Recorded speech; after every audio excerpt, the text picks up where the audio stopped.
Hello, my name is Pedro Ibar, this is Motion Me, and today I have the pleasure to present to my friend Samir Abdullah. Hi.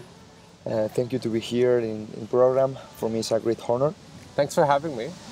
Samir is a professional photographer that works in different countries, and I want to you can present better than me. I think that you can present better than me. I'm a photographer from Kuwait, and I specialize more in fashion photography and portrait photography. And I worked in the US and in Spain here and in Kuwait. So this is pretty much what I do. And where has the vocation for photography come from? Actually, when I finished high school, I got a scholarship to go to study in San Francisco. Oh, nice. And I studied journalism. Mm-hmm. But my emphasis was on photojournalism. So I studied photography, pretty much most kind of photography except art photography, and then this is when it developed. I developed my taste for portrait photography and for fashion, and this is how it all started. So basically, school. Okay, it's nice. I mean, I did take pictures before when I was younger. But never really studied it. With an iPhone? No, with a small camera, like back in the days. What do you consider are the characteristics of a good photographer? What's considered a good photographer? I think, in my opinion, I think two things. I think having a good eye. Okay, it doesn't matter. I mean, I think if you have a good eye for things, you see things. Okay. And to have the skills to help you to translate this vision in your eye, what you see, into a photograph. Oh. I mean, everybody can see it, but some people can see things, in a different way and like different corners. But to translate what you see in your head through the camera and then to show a picture to somebody. So when you show it to me, I will feel what you were feeling. You succeed in transmitting the feeling, okay? This is what makes you a good photographer. Wow. You train more your eyes more than your camera. Yeah, I mean, it doesn't matter.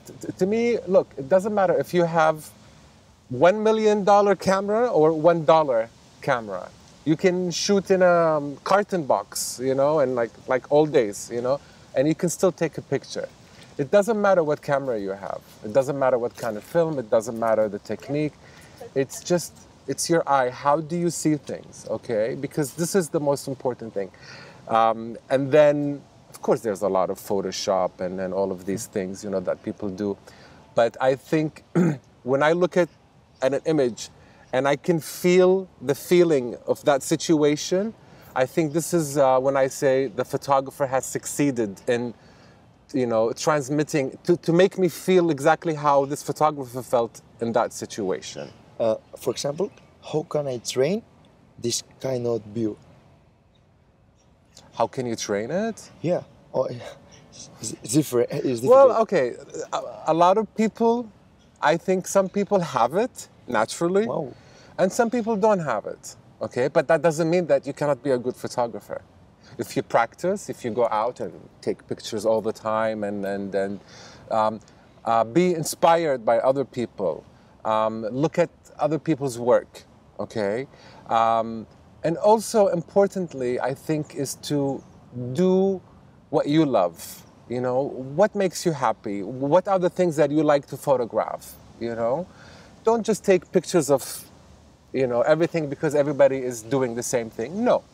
Maybe there's something specifically that you like, So go for it, and don't be afraid to make mistakes, Make so many mistakes, especially now with the digital photography. Yeah. You have a small memory card, and you can take the same picture over and over and over and over and over until you get the picture right. Yeah. So, lots of practice. Look at other people's work, be inspired. Listen to yourself, listen to, what your head is telling you, what your heart is telling you as well. That should do it. What kind of photography is your favorite? I would say mainly portrait photography. I like taking pictures of faces, of people's faces, and fashion photography. So, and both of them in combination as well, you know. But I would say mainly, you know, fashion, portrait,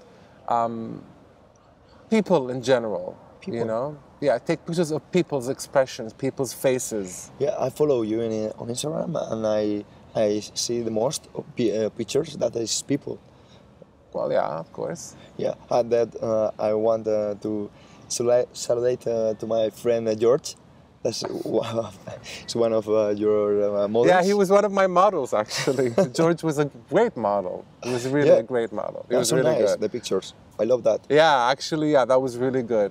That was a really good photo shoot. Yeah. Well, we are in Spain, but you are from Kuwait. Where this passion for Spain has come from? Everybody asks me that question. Okay, I have a passion for languages. So I always like to study other languages.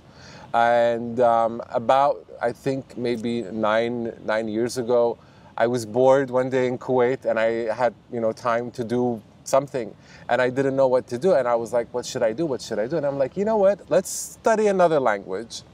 And I called a friend, and he hooked me up with this with my Spanish teacher, and I started studying Spanish, and I loved it so much.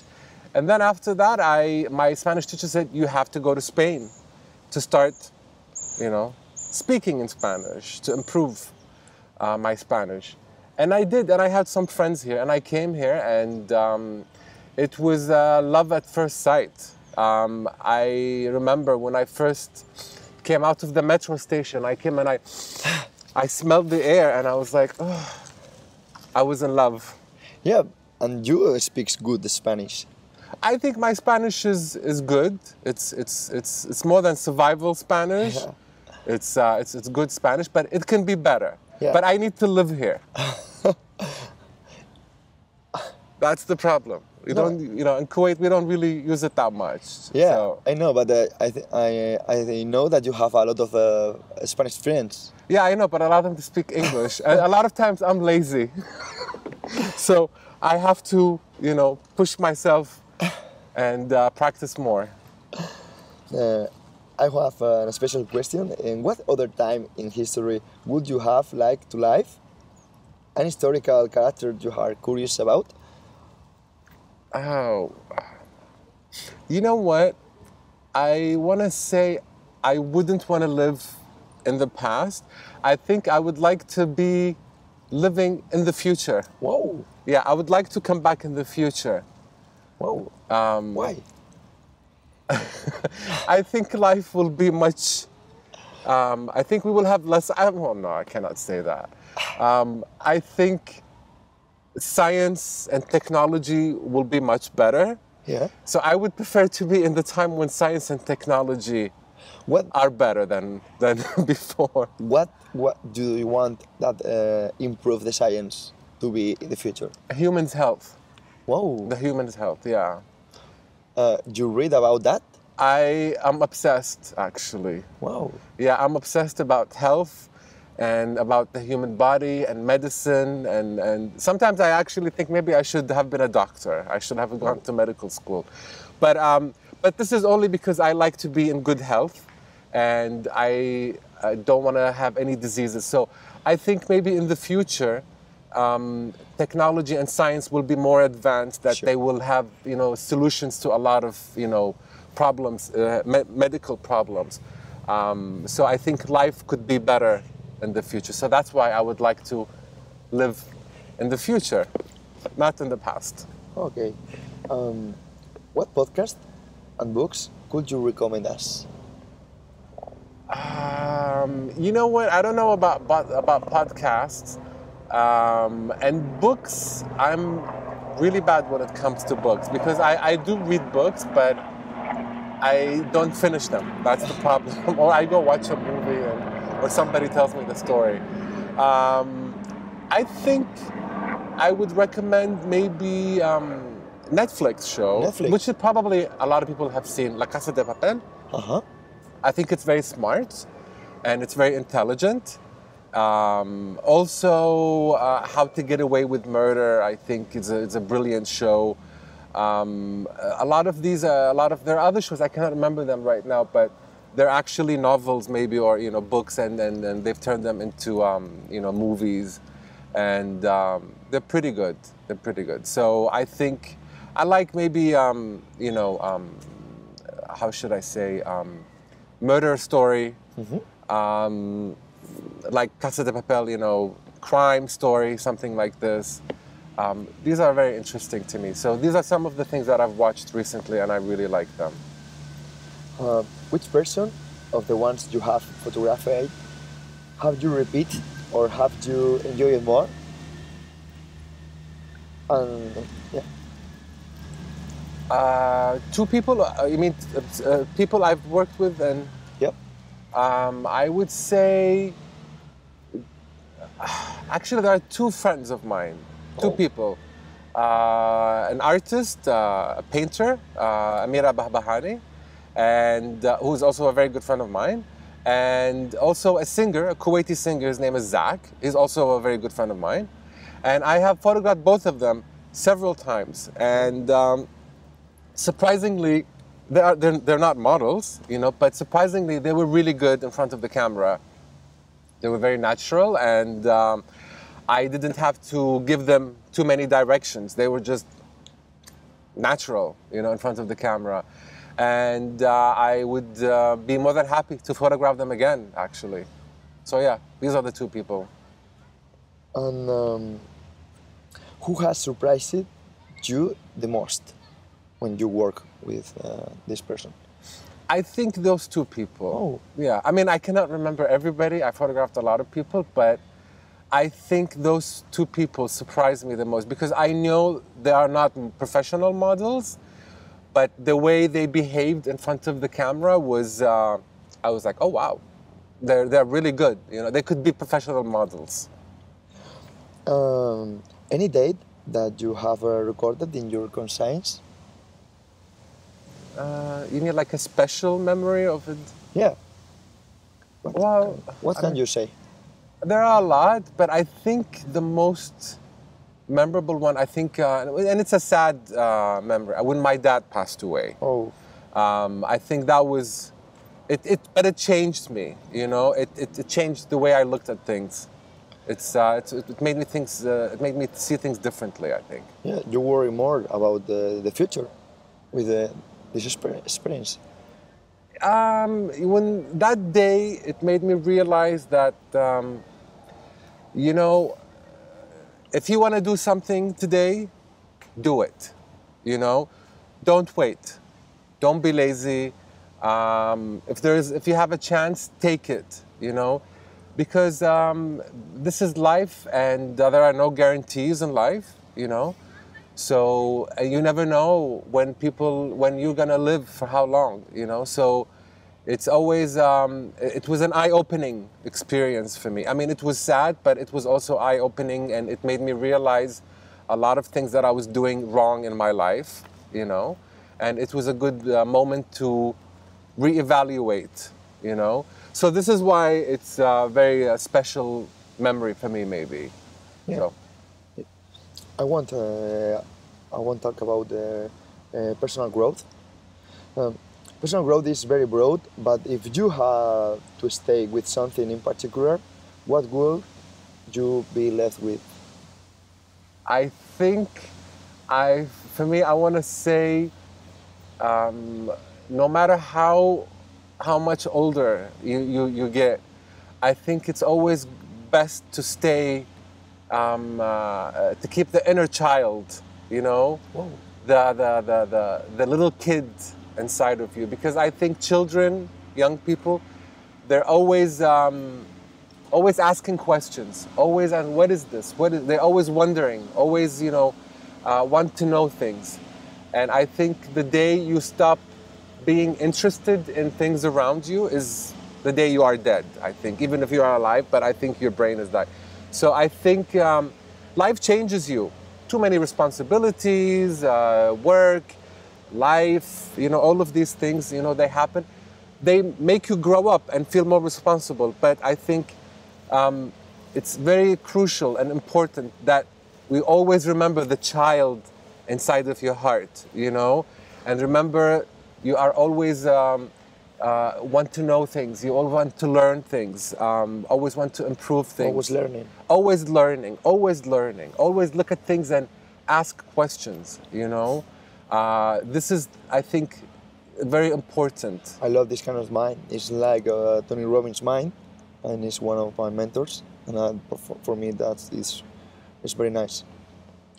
How do you organize your agenda? And what advice would you give us to the more efficient? Oh, how do you organize my agenda? I don't organize my agenda. I am very unorganized.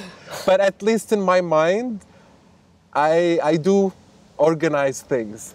I try to maybe, write down things, and now I do actually. I think it's good to have a little notebook with you. If you think of something, if you see something, if you hear something that you think will be useful to you in some way, like for example, for me, I'm a photographer. Like for example, okay, right now we're sitting in this park, okay, and I see all these colors, all this green, brown. It will maybe inspire me. So maybe I have a little notebook, and I, write down a word, or maybe with my phone I take a picture, and in the future it will help me to remember and organize my ideas for something, for a project or something like this. And a good advice, I think, always be prepared, always practice, always be prepared, and always try to be on time, or be even a little bit earlier. Like if I have to go to a shoot, I always try to go there at least half an hour early, just to, be prepared. It's never a bad idea to be prepared. What concept or message would you like to make others understand? About what?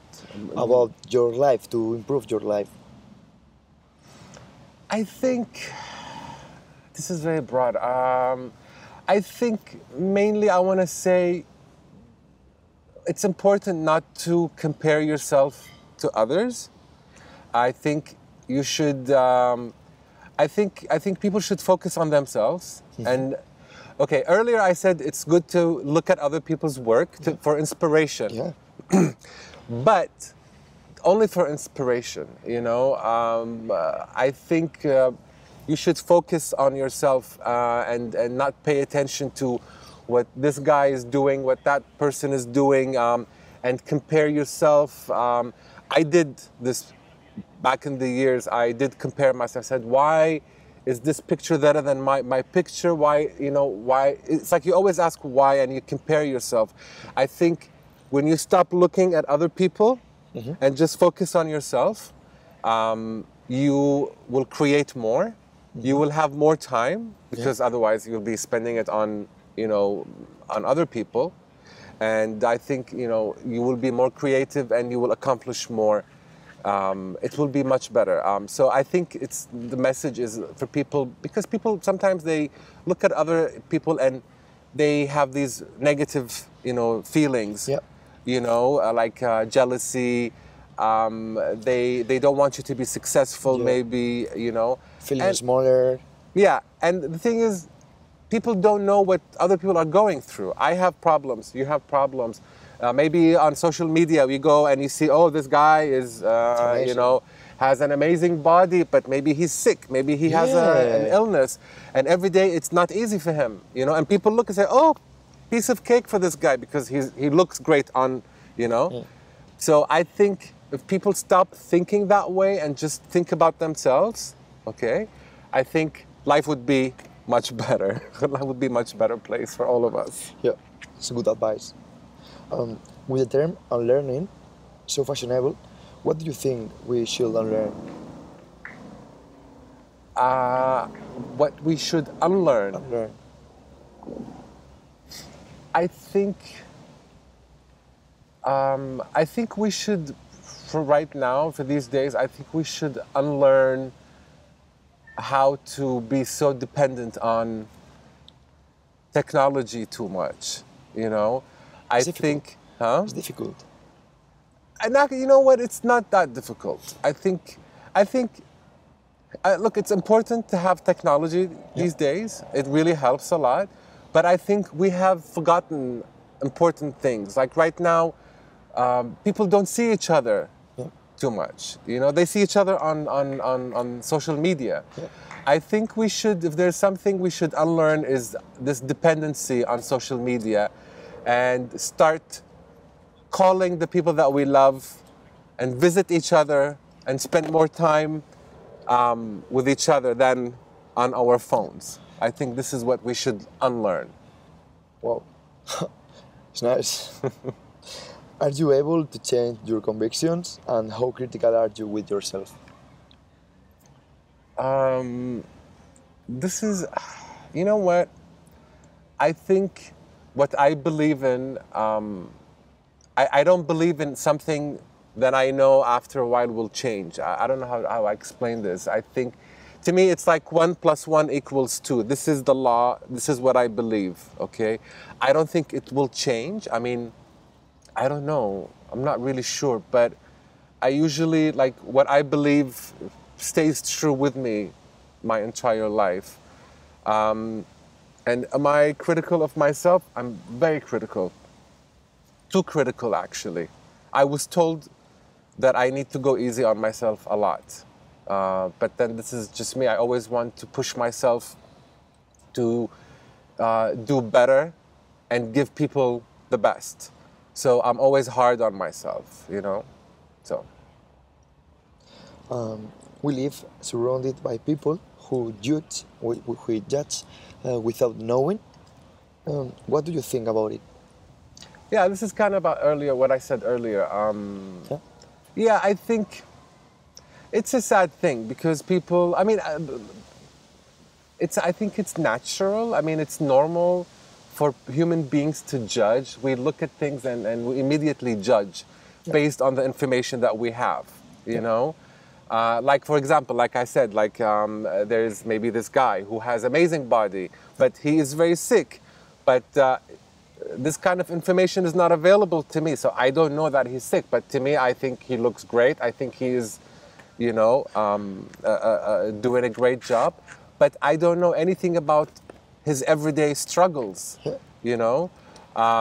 So this is the problem with people. They judge before they know the fact. And it's important that we don't judge and we try to be kind and nice to other people, you know, especially if you're judging somebody in a bad way, you know, especially if you're criticizing them. You don't know what kind of problems that they have, you know.